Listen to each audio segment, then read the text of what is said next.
মহানাম সেবক সংঘের সর্বভারতীয় সম্পাদক শ্রীমত উপাসকবৃন্দ ব্রহ্মচারীজির অনুপ্রেরণায় এই যে চূড়াটা হয়েছে, চূড়া না থাকলে মন্দিরের পূর্ণতা আসে না।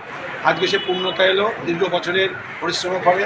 আমাদের সেক্রেটারি দাদা শ্রী সুদীপ রায় তার অক্লান্ত পরিশ্রমে এবং এই ভিক্ষা মন্দির, সেই মন্দির আজকে আগরতলা রাজধানীর মধ্যস্থলে একটা উজ্জ্বল জ্যোতিষ্কের মতন শোভা পাচ্ছে। আমরা সকলে আনন্দিত। এই মন্দিরে ত্রিপুরার সমস্ত জনগণের তারা যদি যখনই আসবে আমরা সাধ্যমতো তাদের সেবা করব। সুলভ মূল্যে ঘর এবং প্রসাদ আমরা দেবো, যাতে তারা চিকিৎসা করুক, যাই করুক, লেখাপড়া করুক, আমরা এই সেবাটা করতে রাজি। আমরা সকলকে প্রার্থনা করছি আপনারা আমাদের সাথে সহযোগিতা করুন। আর যারা আপনারা সোশ্যাল মিডিয়া যারা আছে তারাও প্রচার করবেন আমাদের এই জগৎবন্ধু মন্দির। বিশ্ব মানবতা, মূল্যবোধ এবং সনাতন ধর্মের যে শ্রদ্ধা বিন্দুগুলি সেগুলো আমরা সর্বত্রই এগুলো ছড়িয়ে দিতে চাই। মহানবতীজির বাণী এবং জগৎবন্ধুর বাণী, সকলকে ভালোবাসার মন্ত্র আমরা এখান থেকে দিচ্ছি। সকলে আসুন, আমরা সনাতনীরা একজোট হয়ে আমাদের ত্রিপুরা রাজ্যকে সুন্দর করে তুলি। জয় জগৎবন্ধু, জয় মহানন্দ। শীর্ষণে 10ই সেপ্টেম্বর এই মন্দির প্রতিষ্ঠা হয়েছিল। ধীরে ধীরে স্টেপ বাই পরে আমরা 2010 সালে আমরা নবকলবরে এই মন্দিরকে আমরা প্রতিষ্ঠা করতে পেরেছি। ধাপে ধাপে আমরা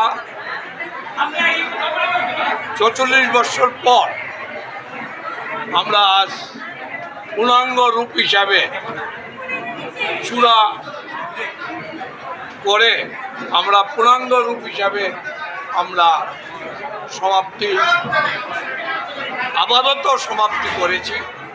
ভবিষ্যতে কি হবে না হবে সেটা ভবিষ্যতেরই বলবে। এই চূড়া সর্বমোট খরচ গেছে ভক্তদের অনুদানে 19 লক্ষ টাকার মতো। কাজেই আগামী দিন আরও ডেভেলপমেন্ট হোক। প্রজন্মে যারা আসবেন, আমাদের প্রজন্মে যারা এখানে আসবেন, তারা ধাপে ধাপে অনেক কিছু করবে আমরা এই আশা করি। আমরা ভক্তবাসও করেছি, 22টা রুম করেছি দুস্থ মানুষের সেবার জন্য। যারা রোগী নিয়ে আসে, থাকার ব্যবস্থা নাই কম পয়সাতে, আমরা এই ব্যবস্থা করতে পেরেছি।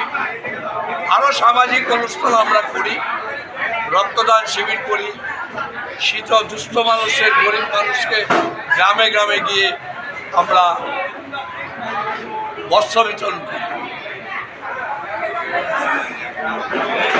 এই বলবো, আগামীকাল আপনারা আসবেন, বৈষ্ণব মতে যজ্ঞ হবে। এখানে যেটা হয় নাই বৈষ্ণব মতে যজ্ঞ, সেটা আপনারা দর্শন করবেন এবং আশীর্বাদ নিয়ে নেবেন। এবং আগামীকাল বিশেষভাবে আপনাদেরকে অনুরোধ করছি, আপনারা সবাই প্রসাদ নিয়ে যাবেন।